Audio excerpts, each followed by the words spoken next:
Allu Arjun against case file ചെയ്യാനും അദ്ദേഹത്തെ arrest ചെയ്യാനുള്ളത് ഒരു ന്യായമായ കാര്യമല്ല എന്നുള്ളത് നമുക്ക് കൂടി പഠിക്കേണ്ട ഒരു പാഠമാണ്. മേ ബി ചിലപ്പം തിയേറ്റർ മാനേജ്മെന്റ് വിചാരിച്ചിട്ടുണ്ടാവുമായിരിക്കും ഇത്ര ഈ ഫാൻസിന്റെ ഇടയിൽ നിന്ന് അയാളെ സ്വന്തം തടി രക്ഷിക്കുക മാനേജർ നമുക്ക് കഴിയുന്നത്ര പോസിറ്റിവിറ്റി സ്പ്രെഡ്. നമ്മൾ ആരും നമ്മുടെ ഒപ്പീനിയൻസ് പറയുന്ന സമയത്ത് മറ്റൊരാളെ വേദനിപ്പിക്കാതെ, അതിലൊരാൾ വന്നിട്ട് എനിക്ക് കോമന്റ് ഇട്ടത് നീ ആരടി അതിനെ കുറിച്ച് പറയാം, ഇത് കണ്ട് ഇതിലുള്ള സംഭവങ്ങൾ ഇങ്ങനെ നോക്കിയിരുന്ന്. കാരണം എന്താ പറഞ്ഞാൽ എത്രയോ പൊളിറ്റീഷ്യൻസ് ആൻഡ് എന്റെ വീഡിയോ ഇഷ്ടപ്പെട്ടെങ്കിൽ എല്ലാവരും ലൈക്ക് ചെയ്യണം, ഷെയർ ചെയ്യണം, പിന്നെ നിങ്ങളെ വിലയേറിയ കോമന്റ്സ് തന്നെയാണ് അതെനിക്ക് അറിയിക്കണം.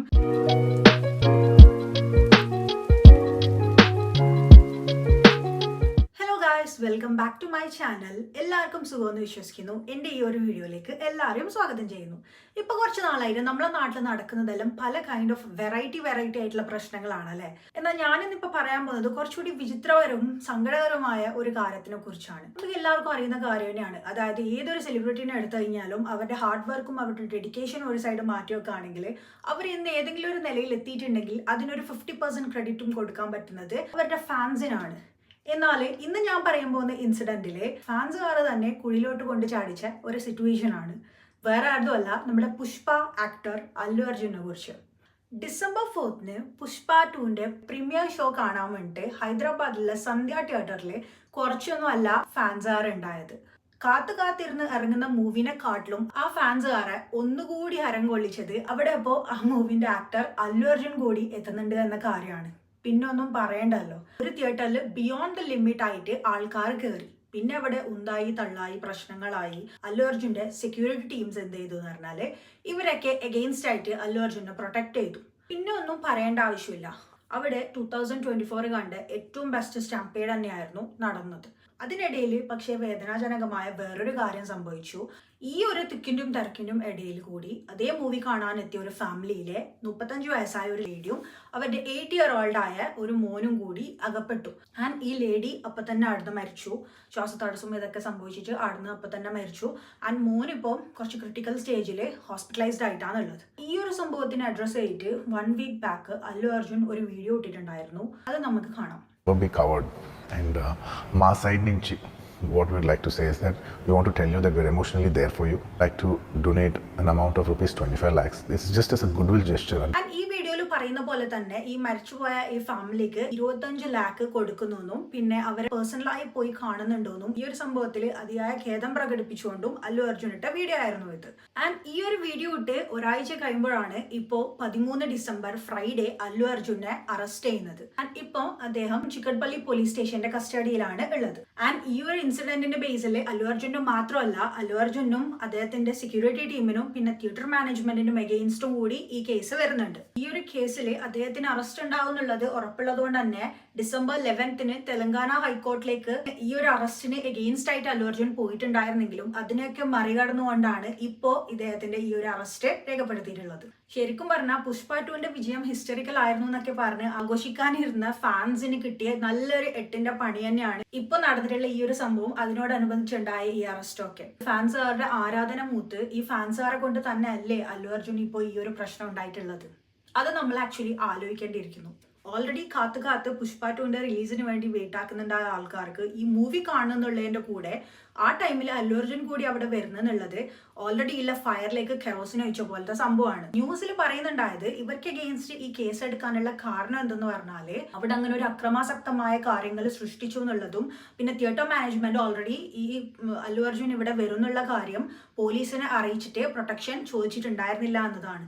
മേ ബി ചിലപ്പം തിയേറ്റർ മാനേജ്മെന്റ് വിചാരിച്ചിട്ടുണ്ടാവുമായിരിക്കും. കാരണം പോലീസെല്ലാം ഓൾറെഡി വന്നു കഴിഞ്ഞ് എല്ലാം കൂടി കൺട്രോൾ ചെയ്ത് കഴിഞ്ഞെങ്കിൽ ചിലപ്പം അവർക്ക് കിട്ടുന്ന ഒരു പോപ്പുലാരിറ്റി പിന്നെ അല്ലെങ്കിൽ പ്രീമിയർ ഷോയിലേക്ക് വരുന്ന ആൾക്കാരുടെ എണ്ണം കുറയും, അല്ലെങ്കിൽ അവരുടെ ബിസിനസ്സിനെ അത് ബാധിക്കുമെന്ന് ചിലപ്പോൾ വിചാരിച്ചിട്ടായിരിക്കാം പോലീസിനെ ഇൻ കേസ് അറിയിച്ചിട്ടില്ലെങ്കിൽ അറിയിക്കാതെ നിന്നതിന്റെ ഒരു റീസൺ. ഞാൻ ആക്ച്വലി ഈ ഒരു വിഷയം പറയാൻ കാരണം വേറൊന്നുമല്ല. അതായത് അധികമായാൽ അമൃതും വിഷം എന്ന് പറയുന്ന പോലെ തന്നെയാണ് ഇപ്പൊ എവിടെയും സംഭവിച്ചിട്ടുള്ളത്. അദ്ദേഹത്തിന്റെ ഫാൻസുകാരെ കൊണ്ട് തന്നെയാണ് അദ്ദേഹം ഇപ്പൊ ഈ ഒരു സിറ്റുവേഷനിൽ അകപ്പെട്ടിട്ടുള്ളത്. ആൻഡ് ഈ ഒരു ഇൻസിഡന്റ് എന്ന് പറയുന്നത് അവർക്ക് മാത്രമല്ല ഓരോ സെലിബ്രിറ്റീസിന്റെ ബാക്കിലെ ഇങ്ങനെ ആർത്തലിച്ചു പോകുന്ന കോമൺ പീപ്പിളിന് കൂടി ബാധകമാണ്. നമ്മൾ കൂടി പഠിക്കേണ്ട ഒരു പാഠമാണ്. കാരണം എന്തിനാണ് നമ്മൾ ഇങ്ങനെ ആക്ടേഴ്സ് അല്ലെങ്കിൽ ആക്ട്രസ് എന്ന് പറഞ്ഞിട്ട് ഇങ്ങനെ വീണ് ചാവാൻ നിൽക്കുന്നത്?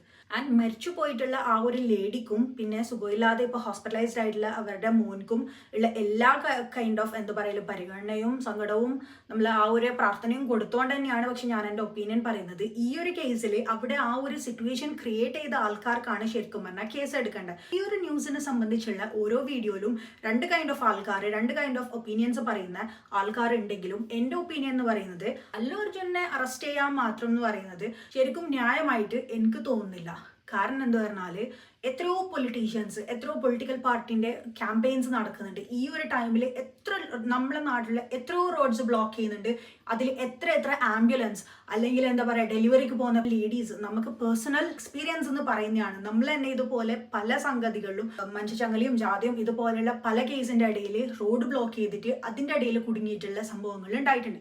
ഒരു ഹോസ്പിറ്റലിൽ പോകുമ്പോൾ അല്ലെങ്കിൽ ഏർജൻ്റ് ആയിട്ട് വേറെ എവിടെയെങ്കിലും പോകുമ്പോൾ, എയർപോർട്ട്സിൽ പോകുമ്പോൾ ഈ ടൈമിലൊക്കെ ഫ്ലൈറ്റ് മിസ്സായി എന്ന് പറഞ്ഞ സാഹചര്യം വരെ ഉണ്ടായിട്ടുണ്ട്. അപ്പോൾ ഈ കേസിലൊന്നും ഇതുപോലെ ഒരാൾ മരിച്ചെങ്കിലോ അല്ലെങ്കിൽ ആ ടൈമിൽ ആർക്കും ഗുരുതരാവസ്ഥയിൽ ഹോസ്പിറ്റലൈസ്ഡ് ആയെങ്കിലോ ഇങ്ങനെ എന്തോ ആകുന്ന സമയത്ത് ഈ പൊളിറ്റിക്കൽ പാർട്ടീസിൻ്റെ ലീഡേഴ്സിനെയോ അല്ലെങ്കിൽ അതിന് റീസൺ ആയ ആൾക്കാരെയോ അല്ലെങ്കിൽ അപ്പോൾ അത് തടഞ്ഞു നിർത്തി റോഡ് ബ്ലോക്ക് ചെയ്ത പോലീസിനെയോ അറസ്റ്റ് ചെയ്യുന്നില്ല. അപ്പോൾ ആക്ച്വലി അല്ലു അർജുനെ ഈ ഒരു മൂവിക്ക് പോയി ഇങ്ങനെ സംഭവിച്ചു.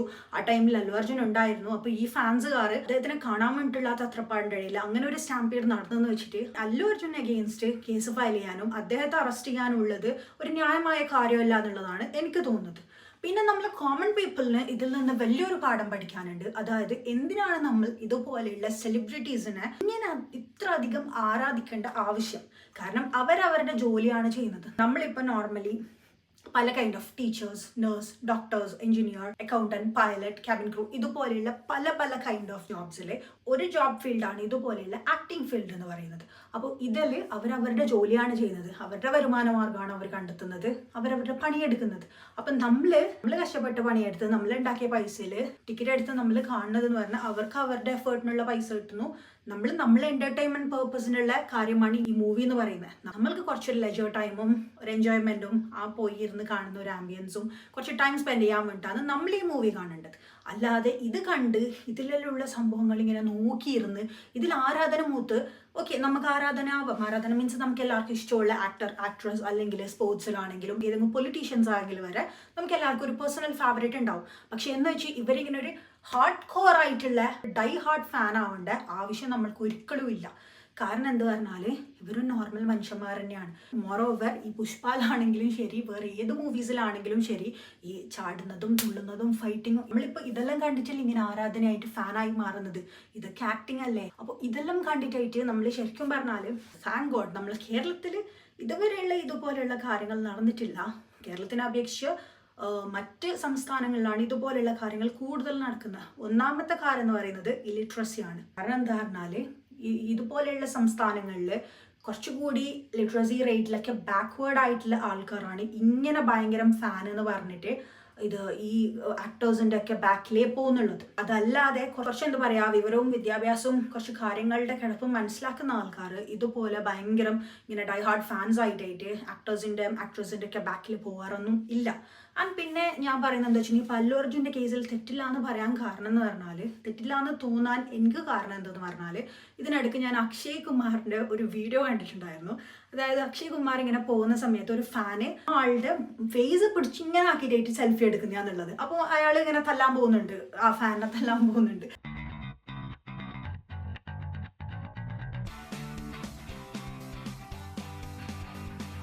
അപ്പം അത് ശരിക്കും പറഞ്ഞെങ്കിൽ ആ ഒരു ആക്ടറിന് തന്നെ ആ സമയത്ത് വേറൊരാൾ ഫേസ് പിടിക്കുന്നില്ല, രക്ഷിക്കാൻ പറ്റിയിട്ടില്ല.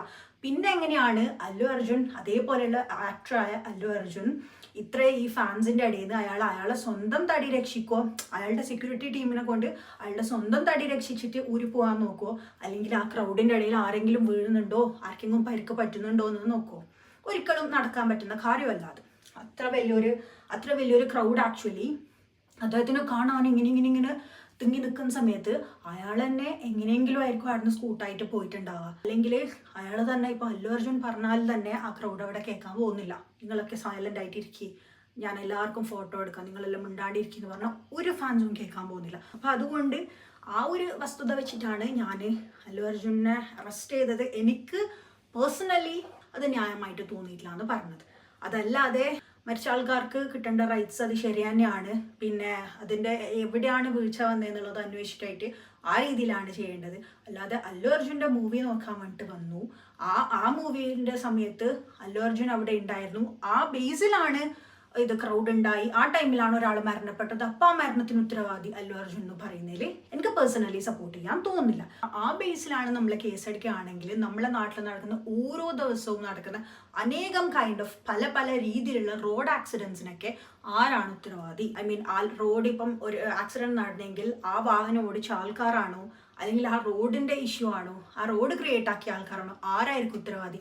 ഈ ഒരു രസകരമായ കാര്യം ഞാൻ ഈ ഒരു ന്യൂസിന്റെ കമന്റ് സെക്ഷനിലുള്ള ഒരാളിട്ട കമന്റ് ആണ് ഇത്. അപ്പം ഇത് എനിക്ക് ശരിക്കും പറഞ്ഞാൽ ശരിയായിട്ട് തോന്നി.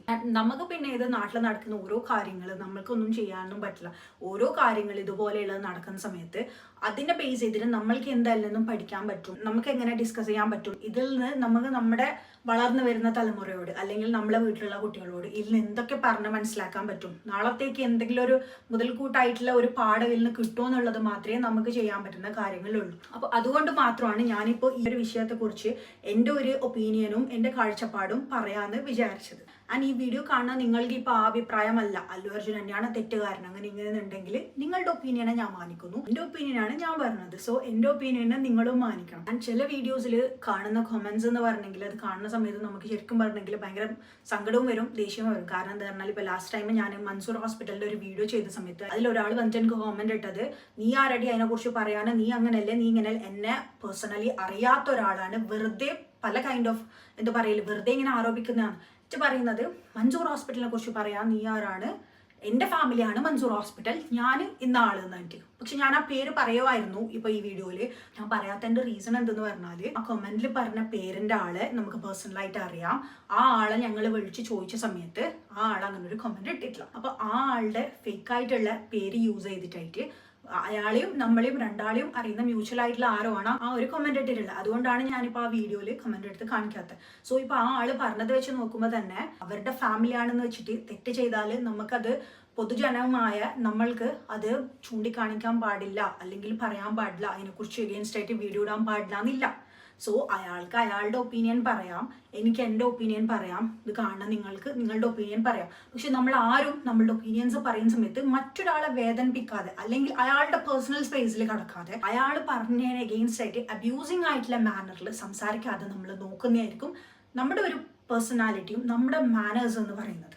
സോ അത്രയും എൻ്റെ വ്യൂവേഴ്സിനോട് എനിക്ക് പറയാനുള്ളൂ. അതായത് നിങ്ങൾക്ക് കമൻ്റ് ഇടാം, നിങ്ങൾക്ക് നിങ്ങളുടെ ഒപ്പീനിയൻ അറിയിക്കാം, എൻ്റെ ഭാഗത്ത് എന്തെങ്കിലും തെറ്റുണ്ടെങ്കിൽ അത് അങ്ങനെയല്ല ഇങ്ങനെ എന്ന് പറഞ്ഞിട്ട് പറയാം. പക്ഷേ അത് നമ്മളെല്ലാവരും പറ്റുന്നത്ര ഒരു സോഫ്റ്റ് ആയിട്ടുള്ള മാനേഴ്സിലാണ് പറയാൻ, അല്ലാതെ അബ്യൂസീവ് ആയിട്ടുള്ള മാനേഴ്സിൽ നമുക്ക് കഴിയുന്നത്ര പോസിറ്റിവിറ്റി സ്പ്രെഡ് ചെയ്യാനാണ് നമ്മൾ നോക്കേണ്ടത്. അല്ലാതെ നെഗറ്റിവിറ്റി സ്പ്രെഡ് ചെയ്തിട്ട് ഹേറ്റ്രഡ് പ്രചരിപ്പിച്ചിട്ട് അങ്ങനെ ഒരു സംഭവം നമ്മൾക്ക് എന്തിനാണ്? ആക്ച്വലി എല്ലാവർക്കും സമാധാനം, സന്തോഷം, അതാണല്ലേ നമ്മൾ എല്ലാവരും ആഗ്രഹിക്കുന്നത്. അതിനുവേണ്ടല്ലേ നമ്മൾ എല്ലാവരും വർക്ക് ചെയ്യുന്നത്, അതിനുവേണ്ടിയാണ് നമ്മൾ എല്ലാവരും പ്രയത്നിക്കുന്നു. സോ അതുകൊണ്ട് നമ്മൾ കാരണം മറ്റുള്ളവരുടെ സന്തോഷവും സമാധാനവും കരുത്താൻ നോക്കാതെ ജീവിക്കുന്നതാണ് എല്ലാവർക്കും നല്ലത്. സോ എൻ്റെ ഈ വീഡിയോ കണ്ട് എല്ലാവർക്കും എൻ്റെ കയ്യിൽ നിന്നും ബിഗ് താങ്ക്സ്. ആൻഡ് എൻ്റെ വീഡിയോ ഇഷ്ടപ്പെട്ടെങ്കിൽ എല്ലാവരും ലൈക്ക് ചെയ്യണം, ഷെയർ ചെയ്യണം. പിന്നെ നിങ്ങളെ വിലയേറിയ കമൻസ് തന്നെയാണ്, അത് എനിക്ക് അറിയിക്കണം. ഞാനങ്ങനെ പറഞ്ഞതെന്ന് വെച്ചാൽ കമൻറ്റ് ഇടാൻ പാടില്ല എന്നല്ല അതിൻ്റെ അർത്ഥം. ഞാൻ പേഴ്സണലി എനിക്ക് ഹേർട്ടായ കാര്യം ഞാൻ അറിയിച്ചു എന്നേ ഉള്ളൂ എൻ്റെ വ്യൂവേഴ്സിന്. ആൻഡ് നിങ്ങളെല്ലാവരും എൻ്റെ ചാനൽ സബ്സ്ക്രൈബ് ചെയ്ത് സപ്പോർട്ട് ചെയ്യുന്നു വിശ്വസിക്കുന്നു. ആൻഡ് നമ്മൾ അടുത്തൊരു വീഡിയോ ആയിട്ട് കാണുന്നവരേക്കും എല്ലാവരും ടേക്ക് കെയർ ആക്കണം. അതുവരെ ബൈ ബൈ.